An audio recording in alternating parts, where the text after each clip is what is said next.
नमस्कार दोस्तों। आज हम लोग जिस टॉपिक पर चर्चा करने वाले हैं उसका नाम है भूसन्नति या जियोसिंक्लाइन।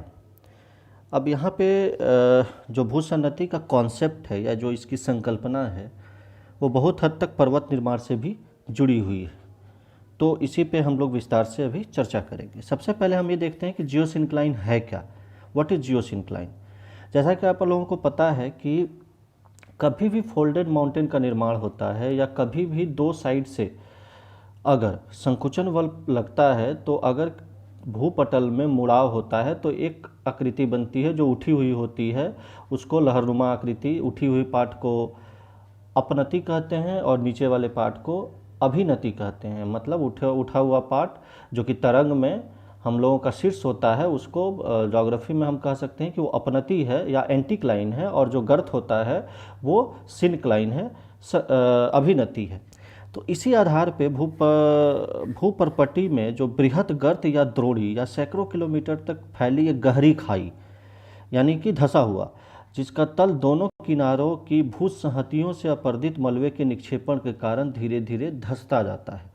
या सिंपल शब्दों में हम कह सकते हैं कि भूसन्नति का तात्पर्य वैसे स्थलाकृति से है जो लंबा है, संकरा है और छिछला है और जलीय क्षेत्र है। जैसे आप देख पा रहे होंगे इस फिगर में कि ऊपर जो है समुद्र तल दिखा रहा है, उसके बाद पानी है और नीचे का एक बेसिन नुमा स्थलाकृति है। बेसिन जो आप घरों वगैरह में भी देखते हैं, वॉश बेसिन, बेसिन नुमा स्थलाकृति है और वो जो है उसमें मलबा निक्षेपित हो रहा है। तो क्या होगा, बीच में उसका पार ज़्यादा होगा तो उससे दबाव उत्पन्न होता है और साइड से वो फिर संकुचन होगा। तो इस तरह की जो स्थलाकृति बनती है उसी को कहा जाता है भूसन्नति या जियोसिंक्लाइन। चूँकि ये एक छिछला बेसिन नुमा आकृति है, अभिनति तरह की आकृति है, इसलिए ये सिंक्लाइन है, और चूँकि ये पृथ्वी से संबंधित है तो जियोसिंक्लाइन है। अगर हम बात करते हैं इसकी संकल्पना का, तो सबसे पहले जियोसिंक्लाइन कॉन्सेप्ट जो है वो शुरू किया था हॉल एंड डाना ने। हॉल एंड डाना ने सबसे पहले इसको शुरू किया था। जे हॉल जो 1959 में अपलेशियन माउंटेन, पूर्वी यूएसए में अपलेशियन माउंटेन के अध्ययन के क्रम में एक शब्द का प्रयोग किया था और उस शब्द को उन्होंने कहा था सब्सिडाइंग ट्रफ। ट्रफ का मतलब वही जो मैंने तरंग के बारे में बताया कि जो एंटीक्लाइन होता है वो होता है क्रेस्ट और जो ट्रफ होता है वो तरंग में सिनक्लाइन होता है। तो सब्सिडाइजिंग ट्रफ यानी कि धंसता हुआ द्रोणी या गर्त, ये शब्द यूज किया था। बाद में 1873 में जेडी डाना ने वर्ड और डिफाइन किया और इसको नाम दिया जियोसिंक्लाइन। मतलब ऐसे गर्तों की, भूपटल में अनेक ऐसे गर्तों की उन्होंने पहचान की और उसको उन्होंने भूसन्नति कहा। बाद में भूसन्नति की दूसरी अच्छी व्याख्या 1900 ईस्वी में ई हॉक के द्वारा किया गया। हॉक जो थे वो बेसिकली जियोलॉजिस्ट थे और उन्होंने स्पष्ट किया कि यह एक ऐसी स्थलाकृति है जिसकी जो लंबाई है उसकी गहराई और चौड़ाई से अधिक होती है, यानी कि बहुत लंबा होगा और गहराई चौड़ाई लंबाई की अपेक्षा कम हो, मतलब लंबाई की अपेक्षा गहराई और चौड़ाई अधिक होगी। उन्होंने इसे गहरा सागरीय क्षेत्र भी कहा और अधिकतर भूगर्भशास्त्रियों ने इस विचार को हालांकि उस समय अस्वीकृत कर दिया था। तो उन्होंने एक्सप्लेन करते हुए कहा कि ये सब्सिडेंस एंड सेडिमेंटेशन से बनता है और यहीं से फिर शुरू होता है जियोसिंक्लाइन। मतलब आप इस क्रम को समझें कि सबसे पहले फाउंडर हॉल डाना ने कहीं भी जियोसिंक्लाइन शब्द नहीं प्रयोग किया था। उन्होंने जो शब्द प्रयोग किया था वो धंसती हुई गर्त या सब्सिडाइंग ट्रफ यूज किया था। बाद में डाना ने उसको जियोसिंक्लाइन वर्ड किया, लेकिन जो एक्सप्लेन किया वो आल्प्स माउंटेन के अध्ययन के क्रम में हॉग ने किया और वहीं से इसकी थ्योरी आई जिसको भूसन्नति सिद्धांत कहा जाता है। ये फिगर से आप समझ सकते हैं कि कालांतर में 1935-40 के दौरान, मतलब हॉग ने जब थ्योरी ऑफ जियोसिंक्लाइन स्पष्ट कर दिया उसके बाद एच स्टील जो थे उन्होंने अपना अध्ययन और अनुसंधान, उनका एरिया ही था जियोसिंक्लाइन, उन्होंने अपने अनुसंधान के दौरान उन्होंने भूपटल को दो भाग में बांट दिया। पहले भाग को कहा क्रेटॉन और दूसरे भाग को कहा ऑर्थो जियोसिंक्लाइन। मतलब क्रेटॉन को फिर उन्होंने दो भाग में बांटा, यानी कि हॉक क्रेटॉन और टिफ क्रेटॉन। मतलब कि स्थिर महादेशीय भूपटल यानी कह सकते हैं स्टेबल कॉन्टिनेंट, और स्थिर सागरीय भूपटल या कह सकते हैं स्टेबल ओशियन फ्लोर। उसके बाद ऑर्थो जियोसिंक्लाइन था, वो एक तरह से फोल्डेड माउंटेन या मोड़दार पर्वत से संबंधित था। फिर इसको दो भागों में उन्होंने बांटा। एक को कहा ये ईओ जियोसिंक्लाइन होगा, यानी कि मुख्य भू अभिनति होगा, दूसरे को कहा मायो जियोसिंक्लाइन होगा या लघु अभिनति होगा। कहने का मतलब कि स्थिर महाद्वीपों के ऊपर यानी हॉक क्रैटन या आप कह सकते हैं कि स्टेबल कॉन्टिनेंट के ऊपर जलीय क्षेत्र को उन्होंने एपी कॉन्टिनेंटल बेसिन यानी कि एक ही प्रकार की भूसन्नति माना और उसको जो है फिर दो भाग में बांट दिया। एक तो ये कहा मुख्य भूनति, लघु भूनति, और इन दोनों के बीच में चूंकि एक साइड धंसा हुआ दूसरे साइड धंसा हुआ तो बीच का जो पार्ट उठा हुआ है उसको इन्होंने कहा कि ये भू अपनति होगा, जी एंटीक्लाइन होगा। तो ये वर्गीकरण जो है बेसिकली क्रैटन के द्वारा दिया गया है। उसके बाद जो है मुख्य भूसन्नति जो है मुख्य तौर पे जितने वलित पर्वत हैं या फोल्डेड माउंटेन हैं जो पृथ्वी पे पाए जाते हैं उसको उन्होंने बताया कि ये एक जो है भूसन्नति के कारण ही बने हैं। अनेक लघु भूसन्नति भी विकसित हुए हैं जिसमें छोटे छोटे वलित पर्वतों की रचना हुई है। हालांकि बाद में 1965 में जे ओवियन ने यह भी बताया कि एक ही क्षेत्र में मुख्य भूसन्नति और कई लघु भूसन्नति हो सकते हैं। ये भी उन्होंने आल्प्स के अध्ययन के क्रम में ही बताया था। फिर बाद के क्रमों में अगर हम बात करें तो कोबर आए।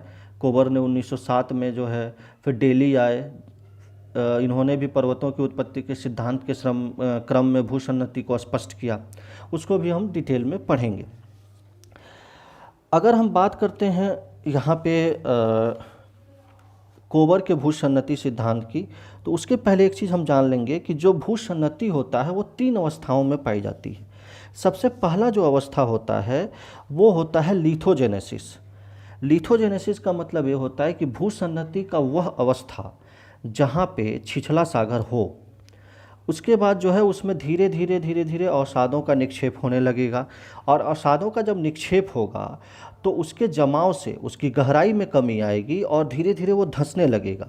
तो ये जो पार्ट होता है ये ओरोजेनेसिस का पार्ट होता है और वो फिर ऊपर का पार्ट मुड़ने लगेगा और संकुचन होगा और उससे मुर्दार पर्वत का निर्माण होगा, वो ग्लिप्टोजेनेसिस का पार्ट होता है। जैसे इस फिगर में आप समझिए, जो पहला फिगर है वो लिथोजेनेसिस का फिगर है। उसमें क्या होता है, आप देख रहे होंगे कि बेसिन है, बेसिन में जो है मलबों का निक्षेप हो रहा है और सेडिमेंटेशन का मतलब अवसादीकरण, और दोनों साइड में इस भूखंड है, लैंड है।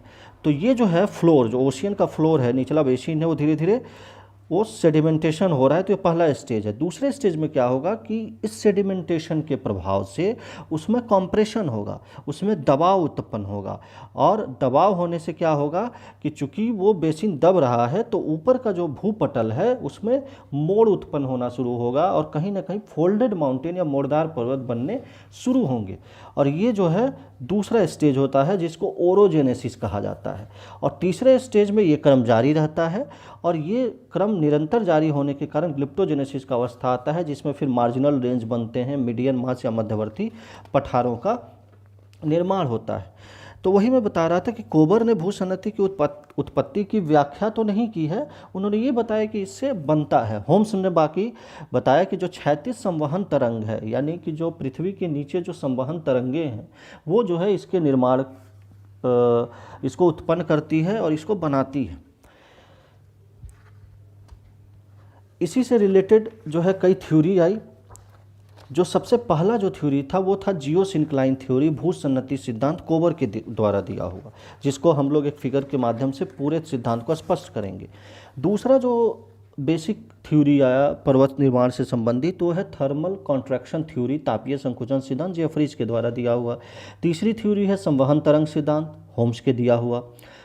उसके बाद की जो थ्योरी है वो है खिसकते महाद्वीपों का सिद्धांत, जो डेली ने दिया है। और एक और थ्योरी है जिसको रेडियो एक्टिविटी थ्योरी या theory of thermal cycle, radio सक्रियता सिद्धांत या तापीय चक्र सिद्धांत कहते हैं, जो जोली के द्वारा दिया गया है। अब यहाँ पे समझते हैं, ये जो फिगर आप देख रहे हैं ये बेसिकली एक तरह से कोबर के सिद्धांत को स्पष्ट करता है। अब भूसन्नति से कैसे पर्वत का निर्माण होता है ये कोबर ने बताया। कोबर का भूसन्नति सिद्धांत जो पहला हम लोगों ने, आप ध्यान दिए होंगे, ये पहला सिद्धांत जियोसिंक्लाइन थ्योरी, इसी के संदर्भ में मैं बात कर रहा हूँ। तो कोबर जो है बेसिकली एक जर्मन भूगर्भ शास्त्री थे जिन्होंने अपना पर्वत निर्माणकारी सिद्धांत प्रस्तुत करते हुए कहा कि पर्वतों की जो उत्पत्ति होती है वो भूसन्नति से होती है। ये एक संकुचनवादी विचारधारा था। संकुचनवादी इन द सेंस कि कॉम्प्रेशनल थ्योरी पे आधारित था, जिन्होंने मोड़दार पर्वतों को भूपटल में संकुचन को बताया। और बताया उन्होंने 3 मान्यताएं थीं। जो पहली मान्यता इन्होंने ये बताया कि पर्वत की उत्पत्ति के पहले उसी जगह पर जहाँ पर्वत बना है उसी जगह पर भूसन्नति या छिछले सागर का होना जरूरी है। पहला कि जहाँ पे पर्वत बना है वहाँ पे छिछले सागर का होना जरूरी है। दूसरा इन्होंने जो बताया मान्यता कि भूसन्नति में नदियाँ द्वारा सदैव औषाधि पदार्थों का निक्षेपण होगा, जिसको हम सेडिमेंटेशन कहते हैं, होगा। और उस जमाव से न केवल भूसन्नति के गहराई में कमी आएगी बल्कि भूसन्नति में धंसान भी होगा, यानी कि अवसाद ज़्यादा बढ़ते जाएगा तो उसमें धंसान की प्रक्रिया भी होगी। जो इनकी तीसरी मान्यता थी, उन्होंने बताया उसमें कि भूसन्नति में जब धंसान की क्रिया होना शुरू हो जाएगा तो उस क्रिया से चट्टानों में संकुचन होगा और इस संकुचन से भूसन्नति के जो निक्षेपित मलबे हैं वो मोड़दार पर्वत में बदल जाएंगे। मतलब कि भूसन्नति का मलबा ही मोड़दार पर्वत में बदलेगा, सभी मलबे परिवर्तित नहीं होंगे। यहाँ ध्यान देने वाली बात है, जैसे आप इस फिगर में देख रहे होंगे कि ये जो पार्ट है आपका जियोसिंक्लाइन वाला, यहाँ पे क्या होता है कि अवसादीकरण होते जाएगा। जब दबाव होगा तो ये दोनों साइड से जो है आपका मुड़ना शुरू होगा और मुड़ने से क्या होगा, ये इसमें मोड़दार पर्वत का निर्माण होगा। यानी कि भूसन्नति के 2 किनारे वाले मलबे सबसे पहले मुड़ के पर्वत बन जाएंगे। अब 2 किनारे वाले मलबे पर्वत बन जाएंगे तो बीच का जो पार्ट है वो तो फ्लैट रह जाएगा और इसी को इन्होंने कहा कि वहाँ पे जो है वो क्या होगा, मध्यवर्ती पठार का निर्माण होगा, जिसको इन्होंने मीडियन मास कहा। यानी कि इन्होंने 3 अवस्था बताया। पहली अवस्था क्या थी, भूसन्नति के निक्षेप की अवस्था, दूसरी अवस्था पर्वत के निर्माण की अवस्था और तीसरी अवस्था भूसंतुलन की अवस्था। यानी कि जो हम लोगों ने थोड़ी देर पहले ये 3 अवस्थाएं पढ़ी थी तो यही चीज़ थी। भूसन्नति के निक्षेप की अवस्था पहला फिगर, दूसरा फिगर क्या बता रहा है, पर्वत निर्माण की अवस्था, और तीसरा फिगर क्या बता रहा है, भूसंतुलन की अवस्था। अब यहाँ पे जो इन्होंने बताया, उन्होंने क्या कहा कि पहले भूसन्नति के अंतर्गत मलबों का निक्षेप होगा, निक्षेपित मलबों के दबाव से स्थलीय चट्टानों में सिकुड़न आता है। इसके बाद पर्वत निर्माण की वास्तविक अवस्था की शुरुआत होती है। सिकुड़ने से निक्षेपित परतदार चट्टानों पर दबाव पड़ता है, इससे मोड़ की क्रिया होती है और चूंकि ये मोड़ जो होता है वो दोनों किनारों पे सबसे अधिक होता है और बीच का चट्टान क्षैतिज रूप से ऊपर आता है। और तीसरी अवस्था जो थी वो संतुलन की अवस्था थी। इसमें क्या होता है कि कहीं खड़ी चट्टान में धंसाव होता है तो कहीं उत्थान होता है और अंततः संतुलन स्थापित हो जाता है। अब यहाँ पे आप देख रहे होंगे कि ऊपर की जो फिगर है यहाँ पे वो उदाहरण हिमालय के बारे में बताया गया है कि बीच में जो है टेथी सागर हुआ करता था जो जियोसिंक्लाइन का काम किया। दोनों साइड में कहीं ना कहीं जो है दबाव होना शुरू हुआ, जियोसिंक्लाइन ज़्यादा हुआ तो दबाव शुरू हुआ। जब दबाव शुरू हुआ तो बीच का पार्ट वो तिब्बत के पठार में बदला और साइड में जो है दोनों साइड में वो मोड़ हुआ और वो मोड़ से 2 पर्वत का निर्माण हुआ। एक जो है वो बना हिमालय पर्वत, दूसरे तरफ क्युनलुन पर्वत, और ये बीच में जो है मीडियन मास का निर्माण हुआ। इसी को नीचे का जो फिगर है अलग अलग वर्ड यूज किया है कोबर ने। जैसे इन्होंने ये कहा कि जो दृढ़ भूखंड होंगे, दृढ़ भूखंड जिसमें कोई मोड़ नहीं हुआ है, उसको उन्होंने वोरलैंड कहा है। हालांकि फोरलैंड भी बहुत जगह आपको लिखा हुआ मिल जाएगा, VORLAND, आप देख पा रहे होंगे ये वाला जो रीजन है वोरलैंड। उसके बाद कहा कि जहाँ मोड़दार पर्वत होगा, ये वाला रीजन, ये और ये दोनों, या इन्होंने इसको कहा कि ये रैंडकेटन है। रैंडकेटन यानी कि जो मोड़दार पर्वत का निर्माण हुआ है। और जो बीच में जो स्वाशीन वर्ग है, हालांकि जेड से लिखा हुआ है, सब जर्मन वर्ड है, स्वाशीन वर्ग है वो है मीडियन मास या मध्यवर्ती पर्वत। तो हम लोगों ने देखा कि इन्होंने स्पष्ट किया कि 2 अग्रदेश होगा। अग्रदेश का मतलब जो स्थिर भूखंड होगा उसको फोरलैंड कहा, वोरलैंड कहा, फिर रैंडकेटन जहाँ मोड़ हो रहा है, और स्वाशीन वर्ग जो मीडियन मास है। तो इस आधार पर इन्होंने अपने सिद्धांत को बताया कि कैसे भूसन्नति से जियोसिंक्लाइन से पर्वत का निर्माण होता है। हालांकि यह हिमालय की उत्पत्ति को तो स्पष्ट करता है, लेकिन इसकी आलोचना एक और भी की जाती है कि जब रॉकी और एंडीज की हम बात करते हैं तो ये असमर्थ है उसको बताने में। फिर दूसरा ये भी सोचने वाली बात है कि क्या इतना ज़्यादा मलबा हो सकता है कि जो है साइड का पार्ट धंस जाए। तो ये सब आलोचना के पार्ट बनते हैं इसके। तो ये हम लोगों ने आज देखा कि भू सन्नति जो है वो बेसिकली इस तरह के सिद्धांत में कैसे जियोसिंक्लाइन से पर्वतों का निर्माण होता है और कोबर का क्या सिद्धांत इसमें बेसिकली कहता है। तो ये आज का हम लोगों का बेसिक कॉन्सेप्ट था। हालांकि होम्स और डेली ने इस पे भी अपनी कुछ बातें कही है जिसको हम लोग नेक्स्ट वीडियो में देखेंगे। जो मैं वीडियो बनाता हूँ आपसे कोशिश करूँगा कि हिंदी इंग्लिश दोनों में बनाऊँ, और चूँकि मैं ये उन छात्रों के लिए बना रहा हूँ जो जेपी यूनिवर्सिटी में हैं, तो अगर आप वीडियो को ध्यान से सुनेंगे तो उसके थ्रू आप बेहतर नोट्स भी बना सकते हैं। तो अभी हम लोगों ने जो देखा वो यही था कि भू सन्नति का सिद्धांत क्या है और उससे पर्वतों का निर्माण कैसे होता है अकॉर्डिंग टू कोबर। तो आज के लिए इतना ही। नेक्स्ट वीडियो में हम लोग पर्वत निर्माण के अन्य सिद्धांतों की चर्चा करेंगे। बहुत बहुत धन्यवाद। आपका दिन शुभ हो। स्वस्थ रहिए, खुश रहिए।